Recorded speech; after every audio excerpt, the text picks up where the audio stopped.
வணக்கம். எல்லோரும் எப்படி இருக்கிறீங்க? எல்லோரும் நல்லா இருக்கிறீங்களா? எல்லோரும் நல்லா இருக்கிறதுக்கு என்னுடைய வாழ்த்துக்கள்.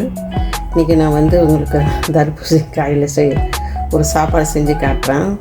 எனக்கு இது சாப்பிட்டுட்டு நீங்கள் என்ன செய்வீங்கன்னு தெரியாது. எனக்கு நான் எப்போதுமே இந்த காயை தூக்கி போட மாட்டேன். சாப்பிட்டதுக்கப்புறம் தூக்கி போட மாட்டேன். இதில் நான் ஏதாவது ஒன்று செய்வேன்.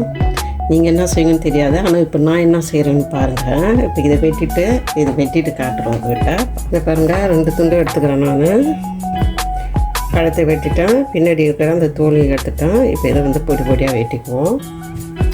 இதுக்கு என்ன தேவைன்னு சொல்கிறேன். இதுக்கு 2 சின்ன சைஸ் வெங்காயம் எடுத்துக்கிறேன். என்ன இதுக்கு போய் இவ்வளோன்னு பார்க்காதீங்க. இதில் நான் போஷிஸ் இது கொண்டைக்கடலை சேர்த்து செய்ய போகிறேன்.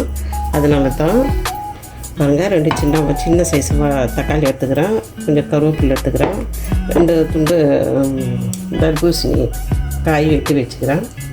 இதுக்கு கொஞ்சோண்டு தேவையான அளவு போஷிஸ் கொண்டைக்கடலை. பாருங்கள், 1 கப்பு நான் போஷிஸ் இது கொண்டைக்கடலை, வெள்ளை கொண்டைக்கடலை எடுத்துக்கிறேன்.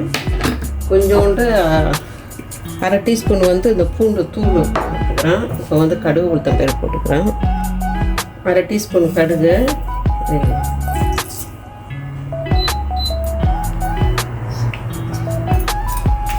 கொஞ்சோண்டு உளுத்தம் பருப்பு போட்டுக்கிறேன்.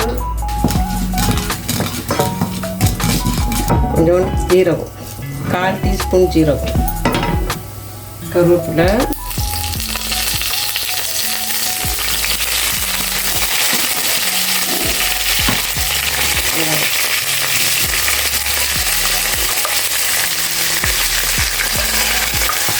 நான் ஏன் இந்த வெங்காயம் போடுறேன்னா எனக்கு கொஞ்சம் சோஸாக தேவைப்படுத்து போடுறோம். உங்களுக்கு வேணான்னாக்கா ஒரு வெங்காயத்தை குறைச்சிக்கோங்க.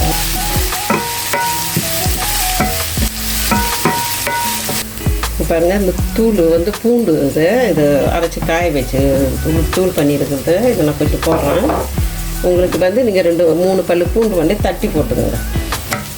3-4 பல்லு பூண்டு தட்டி போட்டுக்கோங்க. மஞ்சள் தூள் கொஞ்சம் போடுறேன். 1/4 டீஸ்பூன் மஞ்சள் தூள் போட்டுக்கிறேன்.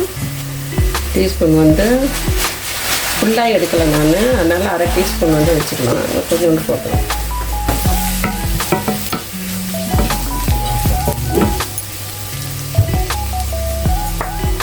தக்காளி வதக்கம், இந்த காயை போட்டுக்கிறேன். இது கொண்டைக்கடலை வேக வச்சுது. கொஞ்சம் வேக வச்சு செஞ்சுக்கோங்க. ராத்திரியில் ஊற வச்சு குக்கரில் போட்டு கடலைக்கு தகுந்த மாதிரி 3-4 சவுண்டு 6 சவுண்டு கடலைக்கு தகுந்த மாதிரி இருக்கும். சில சீக்கிரம் வேகும், சில சீக்கிரம் வேகாது. அந்த மாதிரி பார்த்து செஞ்சுக்கணும்.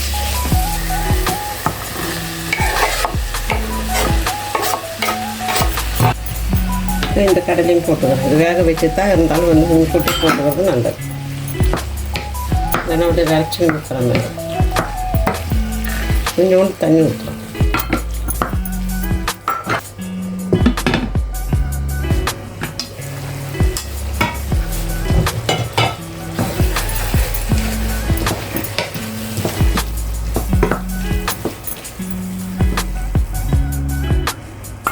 ஒரு 3 டேபிள் ஸ்பூன் தேங்காய் பால்.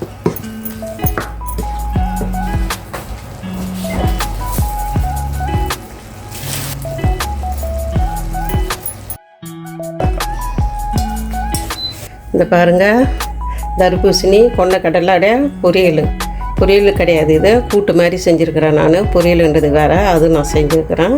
பாருங்கள், நீங்களும் செஞ்சு சாப்பிடுங்க. அந்த காயை வீணாக்காதீங்க, ரொம்ப நல்லா இருக்குது.